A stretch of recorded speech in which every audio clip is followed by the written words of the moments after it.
the Lord and most worthy of praise. Magandang hapon sa bawat isa, magandang araw sa mga nanonood, global, saan man lugar kayo naroon. Mabuti po ang Panginoon, and muli tayo ay magtatagpo sa oras na ito upang minsan pa pag-aralan ang salita ng Diyos. Shout out sa mga gumagawa ng live streaming nito. Salamat sa biyaya ng Panginoon na patuloy na binibigay sa inyong lahat. And of course, ang ating SCB Director, si Pastor Wilbert Gutierrez, and the Senior Pastor of the City of the Lord Church. Pastor, salamat sa pagbibigay mo ng another chance for me na magsalita sa live streaming nito. And of course, regards to Hasmin Butchal, who always support ang pamilya ng the City of the Lord. Shout out also sa aking area sa Upper Bicutan. Magandang hapon sa bawat isa. At sa oras na ito, akin pong itutuloy yung aking topic na pinamagatan kong Grow Our Own Heights. So just for a review, this is already part 3, just for a review. Yung physical po natin na heights is increase only at the age of 18 to 20. Bakit po? Due to closure of the growth plates in bones. So pinag-aralan din natin ang meaning ng grow. This is a grow of a living thing, undergo natural development by increasing in size and changing physically. It means progress to maturity, becoming larger, greater, or even a period of time. And the meaning of heights also is, it refers to something measured vertically, whether high or low. At pinag-aralan na rin natin itong how to grow our own heights. Pinag-usapan natin yung personal growth ng isang tao, which is also self-growth. At pinag-aralan din natin how to develop self-growth. Pinag-usapan natin yung 5 aspeto: learning to manage our emotions, learning resilience, accept what you cannot change, start loving yourself, and learn things that you can make feel confident about, and lastly, learn financial management. Of course, yung pangalawa is the spiritual growth. Pinag-aralan na rin po natin ito at yun pong paano mag-grow spiritually. Pinag-aralan natin yung practical aspect nito. At may mga paraan dito, no, na sabi nga natin dito, there are 5. Learn to love your spiritual family. Pangalawa, study the Bible. Number 3, be consistent in our prayer habits, yung daily family altar, and live with God's principle, and of course, explicit obedience. So, pinag-aralan na po natin itong mga pamamaraan, paano po mag-grow ang ating heights. Pag we say grow our own heights, yun pong ma-develop tayo. So, napag-aralan na po natin yan, is just a review, yung personal and spiritual. And this time po, napag-aralan natin yung basic. So, sabi nga nun, hindi naman pwede na panay lang basic ang alam natin. So, parang bata yan. Kung ang bata kumakain ng, dumedede siya, craving for milk, hindi naman pwedeng hanggang lumaki siya, ganun pa rin ang kinakain niya. So, kailangan siyang mag-grow. So, kailangan niya na hindi lang yung mga pagkain bata. Kailangan niyang kumain na ng pampalakas ng katawan, pampalakas ng muscle, para she could stand yung mga activities, physical activities ng kanyang pangangatawan. So, dito also, sa spiritual matters, kailangan din natin mag-grow. Hindi lang yung mga basic things na pinag-aralan natin in the past. So, we will now go sa deeper concept, paano ba tayo lalago? Letter B, kung pinag-aralan natin yung personal, so letter B naman, we have to adopt apostolic teaching. Okay, so bago natin deeper maintindihan ito, tingnan muna natin yung ginagawa natin in the past. If you are a pastor, di ba, you have the heart of a pastor, sabi nga ng Psalm 23, the Good Shepherd, talagang ginaguide niya ang kanyang mga tupa at inaalagaan. But sometimes, ito ay nagiging extreme. Although may verse sa Bible na sinabi dito na the good pastor will leave the 99 just to look for the one na nawala. So, it's true. Tama po yun. Sinabi po yan ng Biblia. Pero sometimes, ito po ay nagiging extreme. Minsan po, pinababayaan natin yung mas nakakarami. Pag sinabi pong 99, hindi lang yan 99, pwede 100, 200. Iiwanan natin to doon sa isa na nawawala, pero in essence, nagwawala. Remember, kapag ang isang tupa o isang Kristiyano, member ng church, ay nagwawala, mahirap pong hanapin ito. Mahirap din siyang kausapin at marami siyang dahilan na sasabihin sa'yo, pastor, ako ay magpapahinga lang, give me space. Di ba ganun usually, give me space, give me time. Babalik din ako, pero actually, hindi po yun ganun katotoo. Kasi hindi naman talaga nangyayaring bumabalik agad. So, until such time talaga na, for a long time, mag-suffer muna sa bago bumalik. So, anong nangyayari? Napapabayaan yung mas nangangailangan. So, ito po yung extreme ng pagpapastor. So, another thing naman, yung evangelist. So, calling naman niya, evangelist. Alam naman natin na evangelist, talagang kung hindi sa kanila, maybe wala tayo na nakakilala sa Panginoon. Pero, hindi lang kasi ganun Di ba, in the past, maraming crusades na nangyari. Marami tayong ginagawang mga kaparaanan, yung mga ang calling ay evangelist. Pero, nasaan na po? Nasaan na po yung mga taong ito na naligtas sa pamamagitan ng mga crusades o marami tayong ginagawa like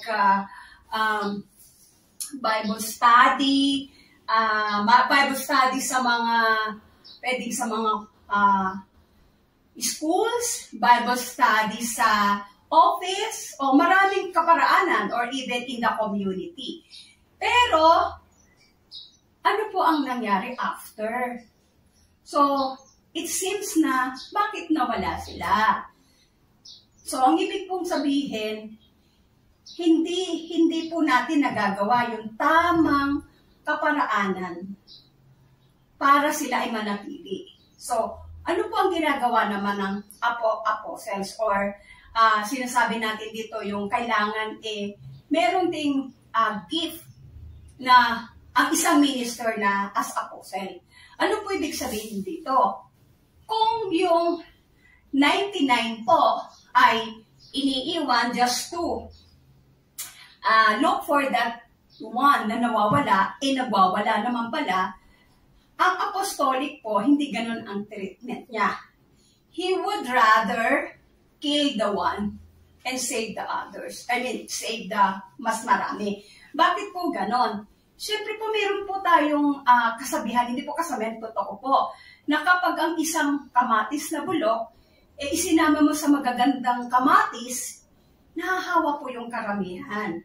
So, ang ginagawa po ng apostles, hindi niya po isasama yon. Mas aalagaan niya itong karamihan na talagang gustong matuto, gustong go deeper in the Word of God.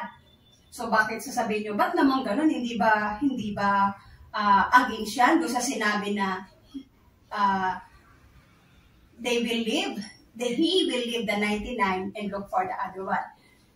The one na nawawala. Ang sinasabi ko nga po, in the apostolic concept or teaching, kung meron pong mas maaapektuhan na mas nakakarami, mas aalagaan niya to kaysa hanapin niya ang isa na na-consume na ang oras niya doon. Naubos na ang oras niya noon.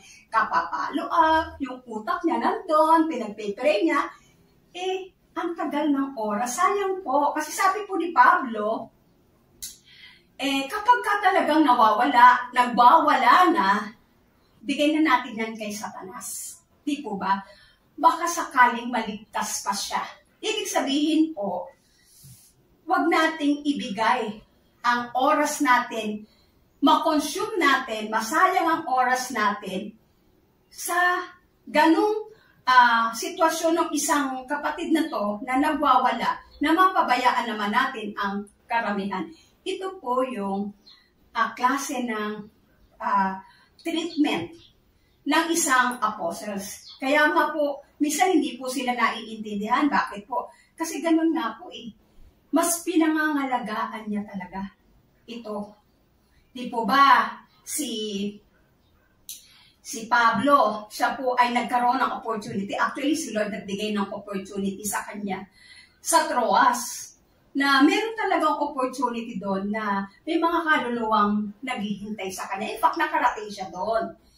But, when discover, wala pala si Titus doon na pwedeng mag-alaga, siya po ay nagulumihanan. Parang sinabi niya, kung siya po ay isang evangelist, yung evangelist thinking na, sige, preach lang, pagkatapos aalis na.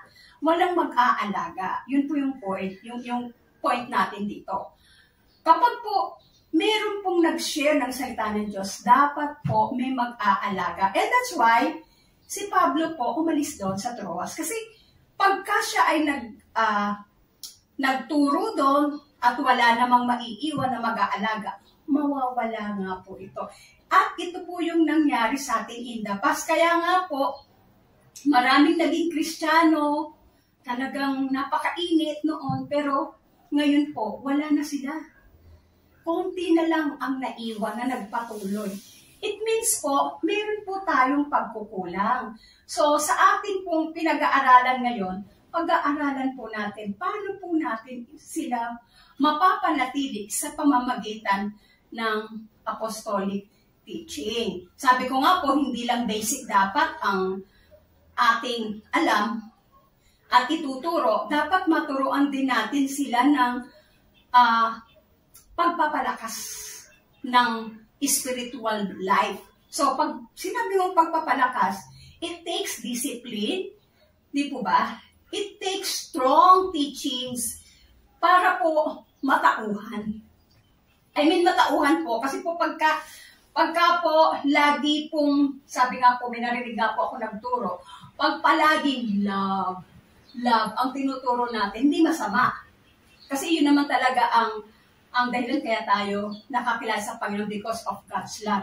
Pero, hindi po natatapos doon Kasi pag panay love, lumalabnaw po yung ating Christian life. Ibig sabihin lumalabnaw, hindi nananatili. Kanina nga may kinausap ako one-to-one. Nagkausap kami. Ang sabi nga niya, bakit po noon, yung pong na-convert noong mga 1990s, 1980s, talagang ang tindi ng conversion at saka yung kanilang commitment. Ang tindi. At saka yung mga persecution, kayang-kaya nila. Kaya hanggang ngayon, nananatili sila. Pero ngayon, sa kapanahunan natin, madali ngang makakilala sa Panginoon. Like halimbawa, SM, hindi aatin yan. Di po ba? Kasi convenient, comfort, pero madali ding mawala kung hindi maaalagaan. So, we need an apostolic teaching para po manatili sila. Pero, again po, mamaya, i-discuss po natin yan deeper. Pag-aralan po muna natin, ano nga po ba yung dating kaparaanan before? Meron po kasing tatlong klase ng spiritual source in the past. Ano po yung una? The teachers of the law. Yung po the scribes. Ito po yung dalawang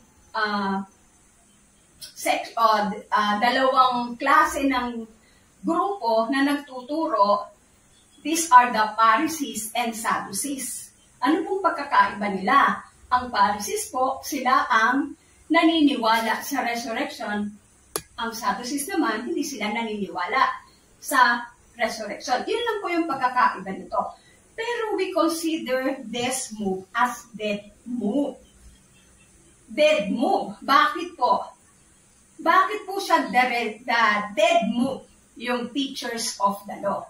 So, tingnan po natin noong unang panahon. Bakit kaya ang mga Jewish people, yung mga Hudyo, hindi naniniwala sa ating Panginoong Yesus? And in fact, nakasalamuhan nila ito. And in fact, na-witness nila yung kapangyarihan ng Panginoon sa buhay niya. So you know na mayroong reason. There are 3 reasons why Jewish people rejects Jesus as the Messiah. Number 1 is what they call restoration. Ano nga ba yung restoration? Kasi ang isip po ng mga Hudyo ay yung pong darating na Messiah ay i-restore po ang Kingdom of Israel. Kung sabihin talagang maghahari yung Messiah ito. At hindi po nila ganong naiintindihan ito kasi po malayo ang gap between the first coming. Kasi yung first coming nakasalamuhan nila ang Panginoong Yesus. At hindi pa rin naman nangyayari yung second coming. We know that kasi nga 1,000 years. 1,000 years dito sa mundo, one day lang sa Panginoon. Eh siyempre 1,000 years, matagal na yon sa atin.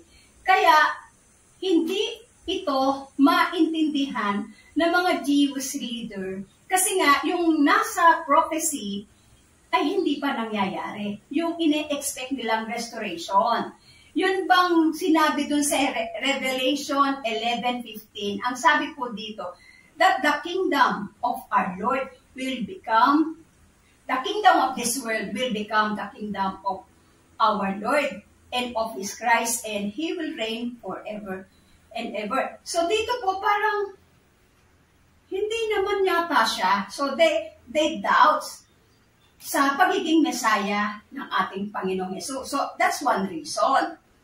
Sabi nga dito sa Acts 1 verses 6 to 7, so when the apostles were with Jesus, they kept asking me, Lord, has the time come for you to free Israel and restore our kingdom? So, masyado silang concerned na talagang maibalik talaga yung kaharian na nila, na talagang makita nila na talagang everything is okay, may hari sila, na talagang yung haring magliligtas sa kanila at tatanggol sa kanila.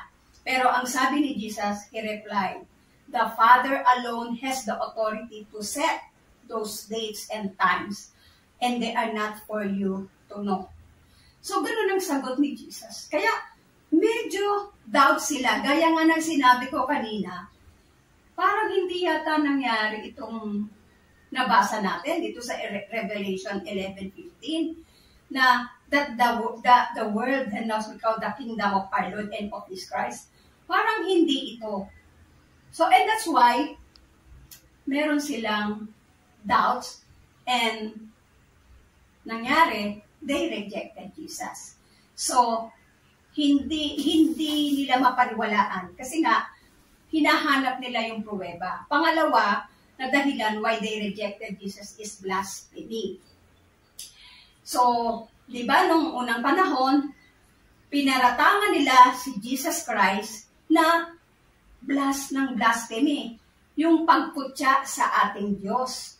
Ang sabi dito, sa Mark 2 verses 5 to 7, Jesus is challenging all their practices. Eto, tingnan natin to ha. Seeing their faith, Jesus said to the paralyzed man, my child, your sins are forgiven. But some of the teachers of religious law who were sitting there thought to themselves, what is he saying? This is blasphemy. Only God can forgive sins. So, dito, nung makasama nila si Jesus, hindi nga nila mapaniwalaan, no? Dahil sinasabi nito, yung your sins are forgiven kasi nga Diyos lamang ang pwedeng makapagpatawad ng kasalanan ng tao. So, dahil si Jesus nagsasabi at hindi sila naniniwala, siya talaga Messiah, siya ay nagsasalita ng blasphemy against sa ating Diyos. So, again, parang negative yun sa kanila. And, pangatlo, their hearts were hardened about the truth. Yung puso nila ay tumigas na sa katotohanan. Basahin natin yung John 18, verses 35 to 37 and 40. Am I a Jew? Pilate retorted. Your own people and their leading priests brought you to me for trial. Why that have you done? Jesus answered, my kingdom is not an earthly kingdom. If it were, my followers would fight to keep me from being handed over to the Jewish leaders, but my kingdom is not of this world. And sabi niyang ating Panginoon, kung followers ko yan, hindi nila ako ibibigay na ipapatay to the Jewish leaders para hatulan.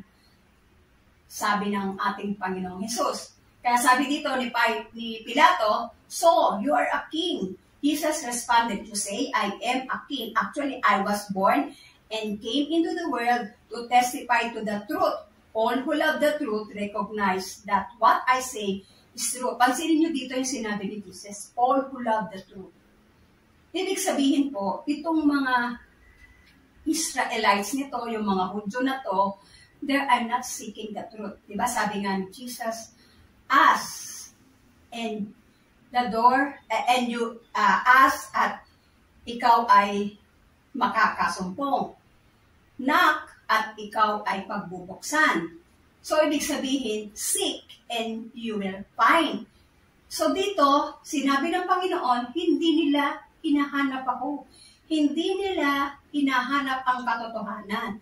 It's really unfair na wala namang interes ang isang tao na makilala ang Panginoon, and then you will open their eyes. Are you going to open yung kanilang puso? So, dito, why their hearts are hardened? Because they're not really interested to know the truth. Diba? Sabi ng John, dito sa binasa natin, sabi ni Jesus, hindi naman talaga yan ko followers. Kasi, hindi naman nila talaga hinahanap ang katotohanan. So, that's why these Jewish people rejected Jesus. Kasi parang, yung puso nila tumigas na eh. Kaya nga, di ba, sabi sa verse 40, that's why, mas ginusto pa nilang palayain si Barabas, who is a revolutionary or rebelde, kesa kay Jesus. So that's why, these are the three reasons why the Jewish people rejected Jesus Christ. Okay? And ano pa yung mga teachings noon? Second teachings noon, spiritual sources. I mean, yung sources of mga teachings before. Una, di ba kanina, sinabi natin is the teachers of the law, which is, this is the dead move. The teachers of the law, their teachings were dead move. Ano yung pangalawang sources of katuruan? This is John the Baptist teachings. And this is called old move. Basahin natin ang John chapter 1, 29, 30, 36, and 37. Sabi dito, the next day, John saw Jesus coming toward him and said, behold, the Lamb of God who takes away the sin of the world. This is he of whom I said, after me comes a man who is preferred before me, for he was before me. And looking at Jesus, as he walked, he said, behold, the Lamb of God. The two disciples heard him speak and they followed Jesus. So dito nakita natin, the John the Baptist teachings is the old move. Bakit natin nasabing old move ito?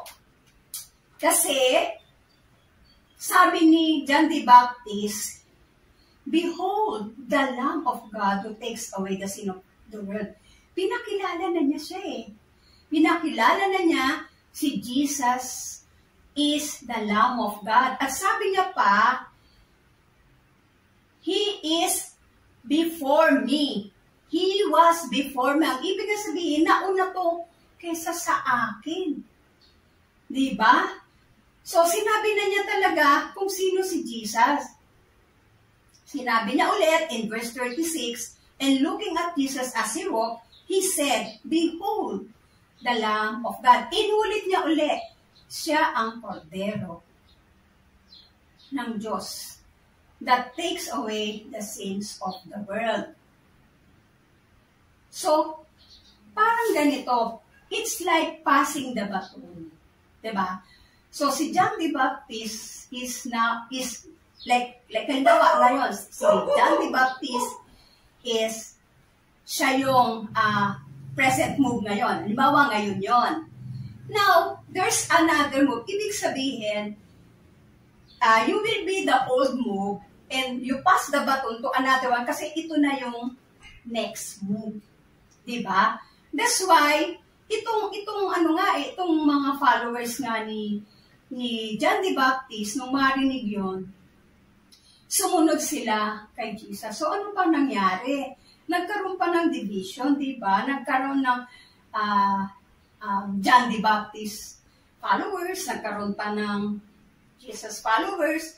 So, dapat hindi mangyari ito na sa isang church o isang, kumbaga, isa lang naman ang ating pinananampalatayan, magkaroon pa ng division.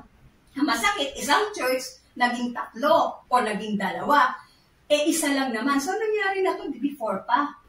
Nagkaroon ng 2 grupo na hindi naman dapat. Kasi nga, nangyari, itong mga followers pa ni John, sumama na kay Jesus. Kasi, na-discern nila, ito na yung next move eh. So, kailangan na nating sumunod doon. So, mabuti pa to, itong followers, madaling sumunod. Minsan, alam nyo po, kapag kasi matagal nang nagtuturo, or matagal ng pastor na nagtuturo, they thought, iyon ay alam na nila lahat. Pero remember, ang move ng Panginoon, hindi siya confined. Ngayon lang. So may mga moves talaga na kailangan ma-discern natin kung ito nga iyon. Kung may move ng bago, di ba noon, dispensation of God the Father. Tapos dumating si Jesus Christ. So, dapat nadi-discern ito. So, tayo sa kapanahonan natin, dapat hindi mangyari ito na parang ahatakan pa tayo ng members or followers. So, hindi sana ito mangyayari kung mismo si John the Baptist, para walang ganun. Either decision niya, sumunod na lang kay Jesus o nakipag-usap kay Jesus.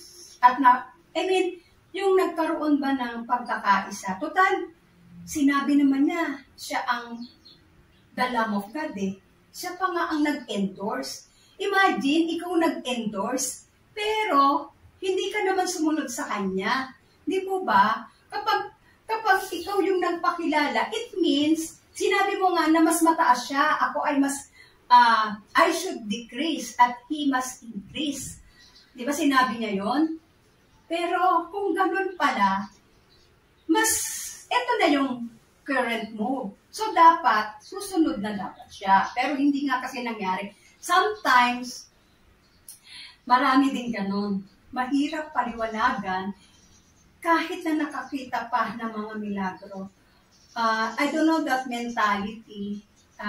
Akala nila, alam na nila lahat. At meron nga akong narinig na quotation na kapag daw yung ikaw ay smart person at nasa maraming nandoon sa lugar na yon, pero parang hindi ka na makatanggap ng mga revelation. Maybe, you are in the wrong room. What I mean is, kailangan mo ng upgrading kasi parang hindi ka na ma-feed eh. Hindi ka na ma-feed. Totoo naman yun, nararamdaman talaga yon. If you are teaching, parang iyon at iyon pa rin, ikaw mismo magsasawa. Di po ba? Nakaranas na ba kayo ng gano'n na paulit-ulit? Okay naman yon. Pero ang ibig ko lang sabihin, hindi ka nagkakaroon ng muscle. You're not growing your own heights. So tayo, bilang nagtuturo, kailangan mag-grow tayo. Ibig sabihin, it is our responsibility. It's not others, it's us na dapat ay nagpupursiging matuto. So, anong nangyari sa mga sa followers ni John? So, parang dito kay Jesus sa kanya. So, hindi maganda yun. Kasi, sabi nga ni Jesus Christ, malalaman na kayo ay sa akin kung nagkakaisa kayo. And dito, parang di nila alam. Diba? Meron dito, meron dyan. So, nakakalito. Nalilito o yung mga followers question in their mind. So, dapat sa atin, sa panahon na to, magkaisa. Kasi ito yung tanda na tayo ay tagasunod ng ating Panginoong Jesus. Pangatlo, Jesus teachings. Ano yung Jesus teachings? It has a transformation effect. Ang sabi dito sa Luke 17:20-21, ang sabi dito, Luke 17:20-21. Now, when he was asked by the Pharisees when the kingdom of God would come, he answered them and said, the kingdom of God does not come with observation, nor they will say, see here, or see there, for indeed the kingdom of God is within you. Sabihin nga natin, the kingdom of God is within you. Within you. Sabi dito, the kingdom of God is within you. So, ang teaching ng ating Panginoon is the kingdom of God is within us. So, this has a transformation effect sa atin. Hindi yung kung ano ka nun, ganun ka pa rin ngayon. Ibig sabihin ng transformation, may nagbago. Ang sabi nga ni W.R.D. about the meaning of apostolic teaching, ito na yung meaning niya ng apostolic teaching. Apostolic teachings are the teachings of Jesus about the kingdom of God. They receive it by revelation. But it is within the confinement of the written word. Their interpretation of the scripture is fresh and relevant and accurate. It has transforming effect in person and nations. So ito ang ibig sabihin or meaning of apostolic teaching.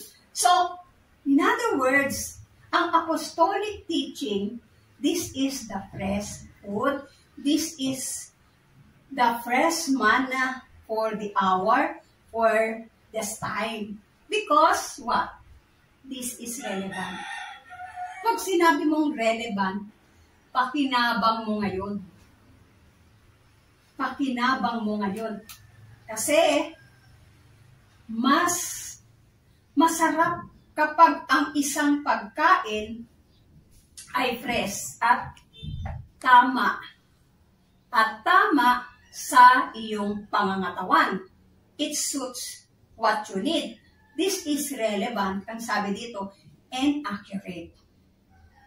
Accurate. Bakit siya accurate? Kasi this is within the Word of God. Hindi lumampas. Hindi siya another doctrine. Nasa salita ng Diyos ito na sa Biblia. Nandito lahat yung katuruan nito. So, hindi ka malilito kasi may mga verses that will show that this is true. this is relevant, and this is accurate. Kaya nga, okay lang naman if you have the gift of evangelist. Okay lang naman yung pastoring. Okay din naman yung teacher. Okay lang naman yan. Diba? Na meron tayong gift na ganito. Kasi sabi nga ni Dr. Miles Monroe, if you find your gift, they will find you. So mag-excel ka sa gift kung anong meron ka. Basta, hindi natin kakalimutan that this gift is relevant and accurate. Paano nga ba ito magiging accurate? Paano din ba ito magiging relevant, yung teachings ng apostolic? Ang sabi nga ng Ephesians 2:20, together we are His house, built on the foundation of the apostles and the prophets, and the cornerstone is Christ Jesus Himself. So nakita po natin, nabasa po natin, ang sabi dito, kahit anong gift meron tayo, do we have the gift of an evangelist, teacher, and pastors, okay yan. Pero sabing ganon, ang foundation ng isang church is founded on the teaching of the apostles and the prophets. And it is connected with the teaching of Christ because Jesus Christ Himself is the chief cornerstone. So, hindi tayo pwedeng magkampante lang kung ano ang gift lang natin kasi we need somebody. Kasi nga, pagkakaisa ang kailangan natin para mag-complement. Again, mag-complement. Parang mag-asawa po yan. Sa harap ng Panginoon, ang mag-asawa ay dalawa. Kasi, at magkaiba pa ng isip, magkaiba ng pinanggalingan. Pero sa harap ng Panginoon, they are just one. And this two that becomes one, they are complementary. Ano pong ibig sabihin nito? Para po makapag-support sa bawat isa, complementary po sila. Ano po ibig sabihin? Kung ano po yung weakness ng babae, ito naman yung strength ng lalaki. Kung ano naman yung weakness ng lalaki, ito naman yung strength ng babae. So, may pagkakaisa. Ibig sabihin, walang lampasan. Kasi nga, merong complementary. Ibig sabihin, nagsasapatan sila or nagtutulungan para maging malakas. So, ganun din sa gift. So, hindi pwedeng, ay, dito na ako. Hindi ko kailangan yung apostolic teaching na yan.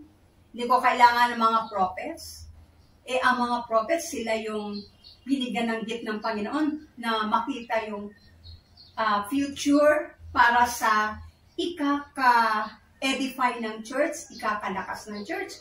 Kung hindi tayo mag-a-adapt sa ganitong teaching, mga kapatid, para tayong mahina. Mahina tayo in the sense na kulang. Kumbaga sa katawan, kulang ang ating kulang tayo sa nutrients. So, kailangan natin ng tulong, no? Kailangan natin ng tulong. Kaya nga, dito sa Jesus Teachings, this is about the kingdom of God. And sabi rin dito sa Acts 24, tingnan natin how important apostolic teaching is. In Acts 18, 24-26, meanwhile, a Jew named Apollos, a native of Alexandria, came to Ephesus. He was a learned man with a thorough knowledge of the scriptures. Ito yung sinasabi ko sa inyo, sinasabi ko ngayon, na hindi ibig sabihin na marunong ka, marami kang alam, pero yung revelation coming from those apostles with apostolic inputs, pag wala ito, mahina. Ibig sabihin, hindi tayo lalago strong. Marami kasing malago nga in quantity, pero weak. Ano yun? Ano ibig sabihin na weak? Konting problema, hindi na-attend sa church. Marami sila. pero ganun na attendance. Alam niyo yun, parang mataas, bababa, hindi consistent. Why? Kasi pag natisod, hindi a-attend. Pagka medyo may problema, hindi a-attend. Ganun ang nangyayari. Kaya nga, hindi katwiran yung marami kang alam. So, kailangan natin mag-adapt din sa kung ano yung current move. Actually, Jesus' teachings is the present move and the current move. At ituloy natin dito yung Acts 18, no? 24 to 26. He had been instructed in the way of the Lord, and he spoke with great fervor and talked about Jesus accurately, though he knew only the baptism of John. So ito, follower ni John the Baptist. At sabi nga dito, siya ay nagtuturo accurate din naman sa kanyang giftings. Accurate naman sa kanyang giftings. Pero, sabi dito, he began to speak boldly in the synagogue but when Priscilla and Aquila heard him, they invited him to their home and explained to him the way of God more accurately. So, maganda naman dito, no, kay Apollos, kahit na marami siyang alam, nandun yung kanyang submission. Ibang dimension to. So, madali naman siyang maturuan. At siya ay natuto and he learned, sabi dito, and he learned, sabi dito, more accurately. More. Hindi lang siya accurate, more accurately. Because he understand na yung kanyang alam kulang. Yun ang kailangan natin. When we know that kulang pa tayo, kasi bakit? Makikita naman natin sa result eh. We need somebody to help us na magawa yung hindi naman natin kaya. Kasi one body lang naman din talaga tayo. So, kailangan natin somebody. At sabi nga dito, the building of the churches, kailangan natin ng apostles and prophets. So, nangyari, naging accurate si Apollos na pastor noon. Sabi dito ni WRB, believing and receiving the now word will bring you to God's current move. So, dapat wala na yung mga pride na mas sabi ng iba, mas matagal pa ako dyan ba't siya ang magtuturo sa akin, di ba? Pero, alam mo naman din yun sa sarili mo, di ba? Alam nyo naman yon na iba yung teaching niya, iba yung itinuturo kasi may dimension ng apostolic. Kasi pag may dimension ng apostolic, very strong. Alam mo yung word na hindi lang siya strong talagang tumatagos. Diba?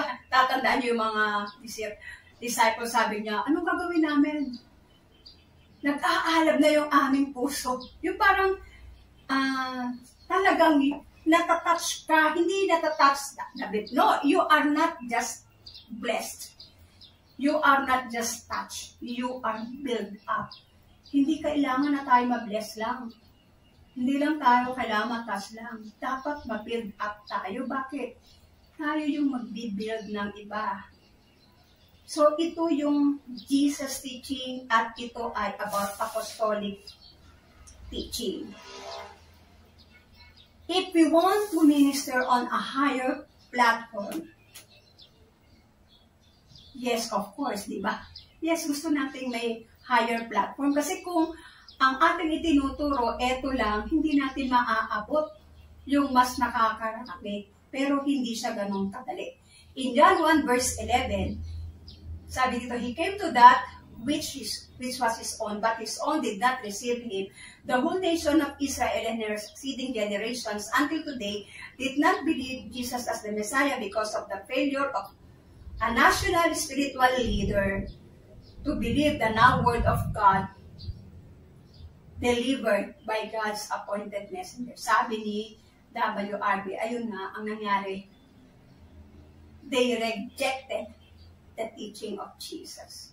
In Matthew 11:13 to 14, for before John came, all the prophets and the law of Moses look forward to this present time. And if you are willing to accept what I say is Elijah, the one the prophet said would come, all of us should be connected to a person operating in this dimension. So, kailangan talagang makipag-connect tayo para nun, we will be built up. Sabi ni WRB, our spiritual foolishness will begin. If we will look for someone higher in the spiritual dimension than us to teach us and open for us the scripture. Diba gano'n ang ginawa ni Apollos? Nagpaturo siya sa may apostolic gift sila Priscilla, diba? Yung pumunta sa kanya, yung na turuan siya ng mga more accurate word. And sabi nga ni Leonardo da Vinci, iron rusts from disuse. Water loses its purity from stagnation. Even so, does inaction sap the vigor of the man. So dito ang sinasabi lang ni Leonardo da Vinci is kung ang tubig daw ay stagnant, wala na itong purity. Diba? Kaya nga, minsan dyan pa nanggagaling yung niknik, dyan pa nanggagaling yung lamok na may dalang dengue. Delikado pang magkasakit tayo. Di po ba? So, the same in the spiritual, what is true in the natural is true in the spiritual. Okay? Ano nga ba yung advantages that can we get from this dimension? Para sa member, somebody will open the scripture for us. Somebody, kung mag-aagap tayo sa ganito, somebody will open the scripture for us. In Acts 8, verses 26 to 31, now an angel of the Lord spoke to Philip, saying, arise and go toward the south, along the road which goes down from Jerusalem to Gaza. This is desert. So he rose out and went, and behold, a man of Ethiopia, a eunuch of great authority under Candace, the queen of the Ethiopians, who had charge of all her treasury, and had come to Jerusalem to worship, was returning and sitting in his chariot. He was reading Isaiah the prophet, and the Spirit said to Philip, go near and overtake this chariot. So Philip ran to him and heard him reading the prophet Isaiah and said, do you understand what you are reading? And he said, how can I, unless someone guides me? And he asked Philip to come up and sit with him.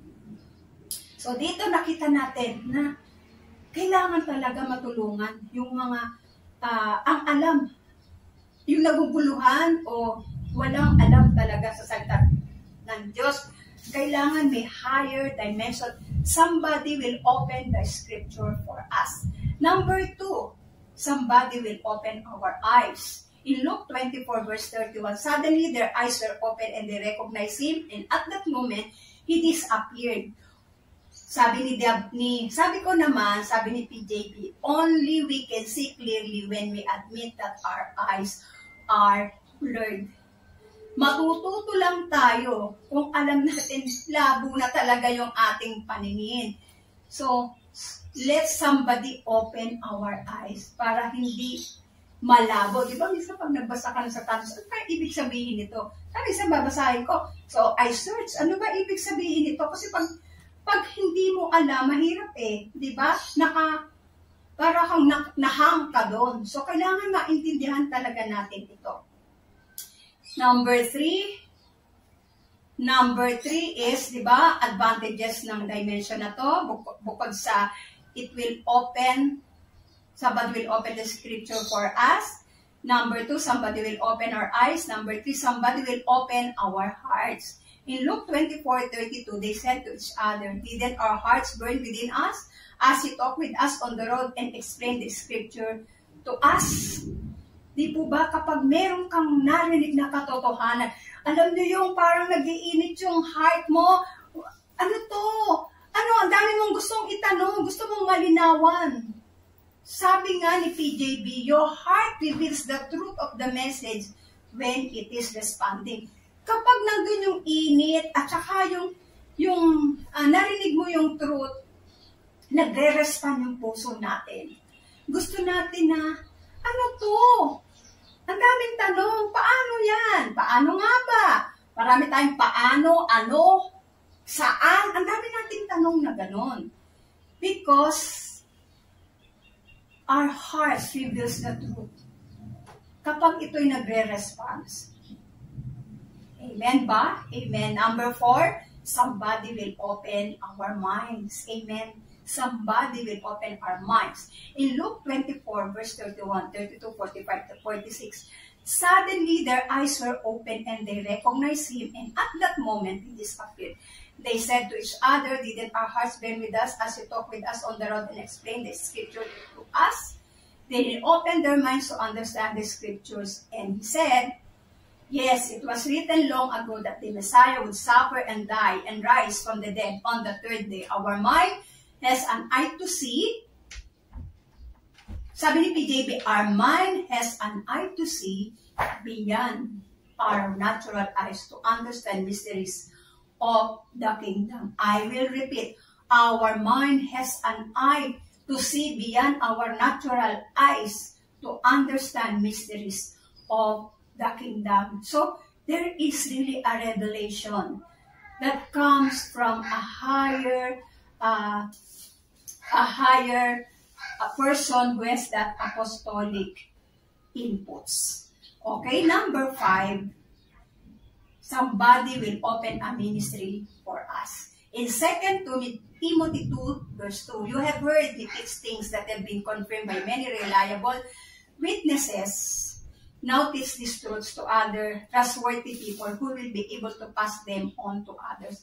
Pass the baton. Ibig sabihin, ito pala yung talagang networking. Yung networking na hanggang ngayon, hindi namatay. Tuloy-tuloy. From the 12 apostles hanggang ngayon, nagtuloy-tuloy yung networking nila at hanggang ngayon, hindi namatay. Hindi namatay yung, nagpatuloy pa rin. And sabi nga din dito, and the things that you have heard from among many witnesses, commit this to faithful men who will be able to serve to teach others also. Sabi dun sa version ng King James. Also in NIV, and the things you have heard me say, in the presence of many witnesses, and trust to reliable people who will also be qualified to teach others. So nakita nyo? So ibig sabihin talagang kailangan natin ng ganitong inputs para maipasa din natin sa iba. So ano yung ginagawa natin? It is the ministry of one-to-one. Sabi nga ni Billy Graham, salvation is free, but discipleship costs everything we have. Everything we have. Salvation is free, but discipleship costs everything we have. Billy Graham said. So, napakahalaga pala na talagang ituro natin ito sa mga membrong committed, faithful, reliable, so that they can teach it to others, also pass it. Because this is what God wants us, and even God us to do. And also, in return, alam nyo yun, yung growing our hearts, mangyayari in terms of spiritual matters na we need to know at the present. So, mga kapatid, mukhang hindi na ako medyo maba na po. So, puputulin ko na po sa oras nito at itutuloy ko na lang sa susunod na pagkakataon once ako binigyan ng chance uli magsalita sa inyo.